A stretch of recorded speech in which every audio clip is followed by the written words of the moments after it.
Hey folks, welcome back to my channel. It's Brittany, your friendly plant-loving internet stranger, back with another video. Today I'm going to be harvesting cherry tomatoes from my backyard. They've kind of turned orange on the vine, so I want to get them off. I will say I have been very fortunate that none of the animals in my area have stumbled across my tomatoes. I think because I'm out there so often watering plants and things, and there are other more hospitable homes in my area, but there are like lizards in my area, birds of course, groundhogs, and I haven't seen any of them in my yard. I mean, the birds will come occasionally, and like if I throw seed out, you know, and I think the squirrels might move some things around because I have a squash plant now growing where I didn't plant one. So I don't know where squash seeds came from, but somebody planted it, and I'm gonna probably have squash later this year or maybe next year, because right now all I'm seeing is squash blossoms. But yeah, let's go check out the backyard. I'll show you what's going on back there, and then I'll water everything. I just don't want it to be muddy while I'm like picking stuff out. I will say that over the weekend I transplanted some clippings from some rosemary plants. I saw somebody on the internet like clip a piece of their rosemary plant off and just like stick it right in the ground, and I tried that and it doesn't seem to be working very well.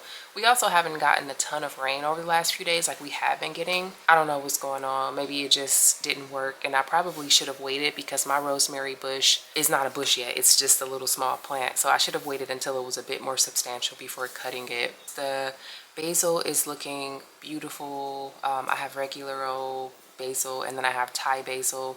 I really need to figure out some recipes to use my Thai basil with. Like, I love Thai food, and any stir fry or anything I've ever looked up for Thai food always requires Thai basil and kaffir lime. I don't have any of that, but I definitely want to put the Thai basil to good use and stir fry it, make some sort of like Thai dish. That would be really good. I also have lavender. One of my lavender plants seems to be kind of burning up, so I might end up moving it, or maybe I'll put it in a pot by itself and just kind of put it on the porch or somewhere around my yard.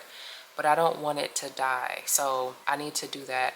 It's about 80 degrees and it feels really nice. This is the first time in a long time that I've been able to like comfortably have my windows open, but I don't think it's comfortable enough outside. Like, it's pretty low humidity today, but it's just very sunny right now. I don't think I would be comfortable like doing any real planting this late in the day. It's already after noon. It's like 12:15 right now, so the sun is hot, and where I would need to move the plant from is pretty hot, so I need to do that in the morning. I also have chives. I have two tomato plants, the cherry tomatoes that I'm going to harvest, and then the San Marzano Roma tomato plant that I got earlier this year. I have oregano that is like the biggest plant out there. It's honestly like an oregano bush. I want to have another rosemary bush. I previously had a rosemary bush and it would come back every year, and it would honestly stay green during the winter as well. I thought it was like an evergreen plant. I'm not sure if it is or not, but it was in my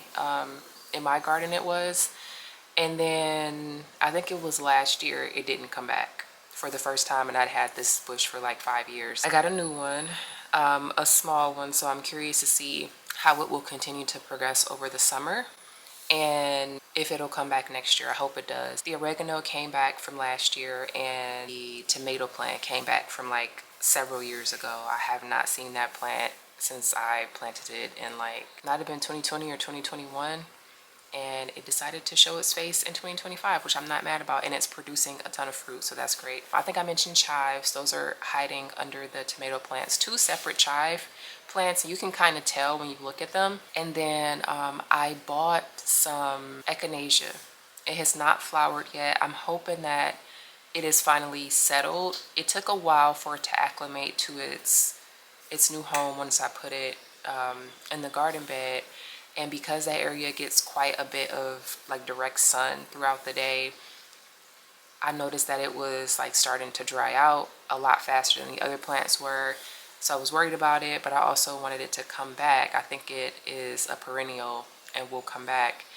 But if I put it in a pot, I don't think it'll actually last the winter. But I noticed last week that it looked like it was starting to, like its leaves were starting to like become more succulent, and not as wilted and all of that, and just looked a lot healthier. So I was happy to see that. So let's check it out. Oh, I forgot dill, but this is dill. This is dill.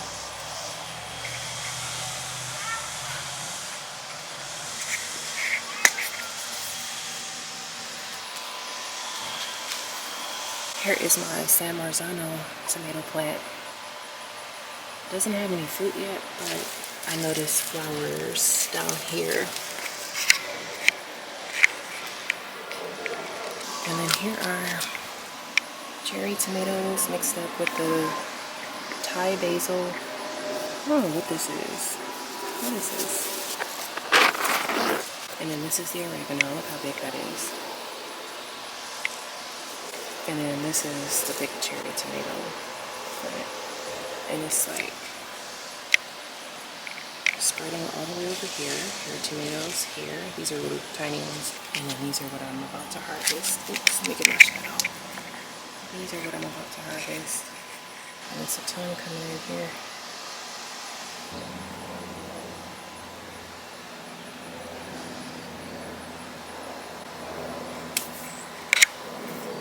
Shoot. I just smacked these tomatoes rubbing against my leg. I thought it was a mosquito. Oh, there are a bunch over here.